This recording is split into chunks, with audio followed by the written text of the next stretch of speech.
एक राज्य में एक सूरवीर और दयालु राजा का शासन था। उसकी दो रानियां थीं।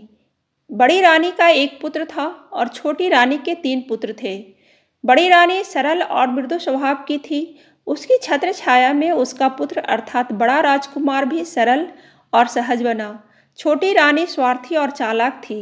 उसके तीनों पुत्रों ने यही गुण अपनी माँ से ग्रहण किया था। तीनों छोटे राजकुमार धूर्त, चालाक और स्वार्थी थे। बड़े राजकुमार के सरल स्वभाव के कारण राजा का उसके प्रति विशेष स्नेह था। ये देख तीनों छोटे राजकुमार उससे ईर्ष्या करते थे। एक रात राजा को एक अद्भुत स्वप्न आया। स्वप्न में उसने देखा कि एक वृक्ष धीरे धीरे बड़ा हो रहा है। जब वृक्ष ने आकार लिया तो उसकी जड़ और तना चांदी के, शाखाएं सोने की और पत्ते हीरो से निर्मित थे। उस वृक्ष पर फलों के स्थान पर मोतियों के गुच्छे लटक रहे थे और उस पर एक सुंदर तोता बैठा हुआ था। वह तोता जब प्रसन्न होता तो उसकी प्रसन्नता देख वृक्ष की हर शाखाएं प्रफुल्लित होकर झूमने लगती। जब वह उदास होता तो उसकी उदासी से पेड़ भी मुरझा जाते। इस स्वप्न से राजा की नींद टूट गई और वह सुबह तक स्वप्न में दिखे उस अद्भुत वृक्ष के बारे में सोचता रहा। वह उस वृक्ष से इतना प्रभावित हो चुका था कि उसे प्राप्त करना चाहता था। अगले दिन उसने अपने चारों पुत्रों को बुलवाया और उन्हें अपने स्वप्न के बारे में बताकर कहा, पुत्रों, तुम में से जो कोई भी वह वृक्ष लेकर आएगा वही इस राजपाट का उत्तराधिकारी होगा। मैं इस कार्य के लिए तुम लोगों को 2 वर्ष का समय देता हूँ। तीनों छोटे राजकुमारों ने जाकर यह बात अपनी माँ को बताई। चालाक छोटी रानी उनसे बोली, राजपाट तुम लोगों के हिस्से ही आना चाहिए। मैं तुम्हें ढेर सारा धन देती हूँ। पास ही एक नगर में तुम्हें अच्छे कारीगर मिल जाएंगे। उनमें से किसी से वैसा ही वृक्ष बनवा कर ले आना। तीनों राजकुमार अपनी माँ से ढेर सारा धन लेकर उस नगर की ओर चल पड़े। वहाँ उन्होंने एक अच्छा कारीगर ढूंढा और स्वप्न वृक्ष बनवाने लगे। स्वप्न वृक्ष बनने में समय लगने वाला था, इसलिए तीनों राजकुमार उसी गांव में रहने लगे। उधर बड़ा राजकुमार भी स्वप्न वृक्ष की खोज में निकला। वह उस नगर से गुजरा जहां तीनों छोटे राजकुमार ठहरे हुए थे। जब तीनों राजकुमारों ने उसे जाते हुए देखा तो छल से उसे जंगल के एक कुएं के पास ले गए और उसमें ढकेलकर वापस नगर लौट आए। संयोगवश वह सूखा कुआं था। बड़ा राजकुमार बच गया और वहां से निकलने के लिए आवाज लगाने लगा। जंगल से गुजरते चरवाहे ने उसकी पुकार सुन ली और कुएं में रस्सी डालकर उसे बाहर निकाल लिया। बाहर आकर बड़े राजकुमार ने चरवाहे को धन्यवाद किया और उसे अपने पिता के स्वप्न के बारे में बताकर स्वप्न वृक्ष के बारे में पूछा। चरवाहे को उस बारे में कोई जानकारी नहीं थी। उसने उत्तर दिया, मैं तो इस बारे में कुछ नहीं जानता, किंतु हो सकता है कुछ दूर समाधि डाले बैठे साधु इस बारे में आपको कुछ बता सकें, किंतु आपको उनके समाधि से उठने की प्रतीक्षा करनी होगी। राजकुमार जंगल में आगे बढ़ा और उस स्थान पर पहुंचा जहां साधु समाधि में लीन था। उसके चारों ओर ढेर सारी झाड़ियां उगाई थी। राजकुमार ने झाड़ियों को साफ किया और वहीं रहकर साधु की सेवा करते हुए उसकी समाधि टूटने की प्रतीक्षा करने लगा। लगभग 1 माह बाद साधु की समाधि टूटी। उन्होंने पाया कि एक सुकुमार उनकी सेवा में लीन है। वे बहुत प्रसन्न हुए और वे बोले, मैं तुमसे बहुत प्रसन्न हूँ पुत्र, कहो क्या वरदान मांगते हो। राजकुमार ने उनसे सोने चांदी वाले स्वप्न वृक्ष की मांग की। वह देना साधु के बस में नहीं था। उन्होंने राजकुमार को अपने गुरु के पास जाने को कहा जो दूसरे जंगल में रहते थे। राजकुमार ने दूसरे जंगल की यात्रा आरंभ की। कुछ दिनों में वह उस स्थान पर पहुंच गया जहां पहले साधु के गुरु रहते थे। उनकी विशेषता ये थी कि वे 1 साल तक सोते थे। 1 साल तक राजकुमार उनकी सेवा करता रहा। जब वे जागे तो प्रसन्न होकर वरदान देने को तत्पर हुए। राजकुमार ने वही स्वप्न वृक्ष मांगा। राजकुमार की मांग सुनकर साधु ने कहा, मैं तो तुम्हें ये वृक्ष नहीं दे सकता, किंतु कुछ दूर घने जंगल में मेरे गुरु रहते हैं। उन्हें दैवीय शक्ति प्राप्त है। संभव है वे तुम्हें स्वप्न वृक्ष प्रदान कर सकें। राजकुमार घने जंगल में आगे बढ़ा और तीसरे साधु के पास पहुंचा। उनसे भी उसने स्वप्न वृक्ष की मांग की, किंतु उस साधु के लिए भी स्वप्न वृक्ष प्रदान करना संभव नहीं था। वे बोले, मैं तो तुम्हारी मनोकामना पूर्ण नहीं कर सकता। हो सकता है उस सामने स्थित मंदिर के देवता तुम्हारी मनोकामना पूर्ण करें। वहां जाकर देवता की पूजा करो। प्रसन्न होने पर वे तुम्हें एक मणि प्रदान करेंगे। वो मणि तुम्हें पाताल लोक पहुंचा देगी, जहां ढेर सारी परियां रहती हैं। वे परियां ही तुम्हारी मनोकामना पूर्ण कर पाएंगी। राजकुमार ने मंदिर में जाकर देवता की आराधना की और उसे मणि प्राप्त हो गई। मणि के बल पर वह पाताल लोक पहुंचा। पाताल लोक के द्वार पर प्रहरी पहरा दे रहे थे। बड़े राजकुमार ने उसे देवता की मणि दिखाई तो उन्होंने द्वार खोल दिए। राजकुमार अंदर गया। वहां उसे कई महल दिखाई दिए। उन महलों में कई परियां निवास करती थी। राजकुमार पहले महल में गया, जो चांदी का बना था। उस महल में चांदी परी का निवास करती थी। अंदर जाने पर राजकुमार को सिंहासन पर बैठी चांदी परी दिखाई दी।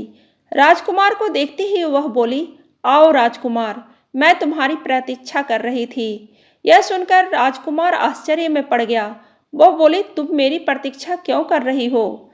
क्योंकि मैं जानती हूँ कि तुम किस प्रयोजन से आए हो और वह प्रयोजन मैं सिद्ध कर सकती हूँ। चांदी परी ने उत्तर दिया। तो क्या तुम मुझे स्वप्न वृक्ष प्रदान कर सकती हो? राजकुमार ने पूछा। चांदी परी ने कहा, मैं तुम्हें चांदी की जड़ और चांदी की तना बनाकर दे सकती हूँ। राजकुमार के कहने पर उसने उसे चांदी की जड़ और तना बनाकर दिखाया। राजकुमार उससे फिर मिलने की बात कहकर दूसरी परियों के महल में चला गया। अगला महल सोने का था, जहां सोना परी रहा करती थी। राजकुमार जब सोना परी के पास पहुंचा तो सोना परी ने बताया कि वह सोने की डालियां बना सकती है। सोना परी से आज्ञा लेकर राजकुमार अगले महल में पहुंचा, जो हीरे का था। वहां हीरा परी रहती थी, जो हीरे की पत्तियां बना सकती थी। अगला महल मोती का था, जहां मोती परी रहती थी। मोती परी वृक्ष की डालियों पर फलों के रूप में मोतियों के गुच्छे भर देती थी। वहां से निकलकर राजकुमार अगले महल में पहुंचा, जो तोता महल था। उस महल में तोता परी रहती थी, जो उस अद्भुत वृक्ष पर तोता बनकर बैठा करती थी। तोते के प्रसन्न रहने पर पेड़ का हर हिस्सा खिलखिला रहता और तोते के उदास होते ही पेड़ मुरझाने लगता। राजकुमार समझ गया कि इन परियों के बल पर वह अपने पिता को स्वप्न वृक्ष बनाकर दिखा सकता है। उसने सभी परियों के साथ चलने का निवेदन किया और सभी परियां उसके साथ पृथ्वीलोक जाने को तैयार हो गई। देवता की दी गई मणि के सहारे सभी पाताल लोक से पृथ्वीलोक पहुँचे। पृथ्वीलोक वापस आकर राजकुमार सबसे पहले देवता के मंदिर में गया और वहां वह मणि देवता को वापस कर दी। वहां से निकलकर वह परियों के साथ उस साधु के पास पहुंचा, जिसने उसे मंदिर का रास्ता बताया था। उसने साधु को धन्यवाद किया तो साधु ने उसे एक रस्सी और लाठी दी।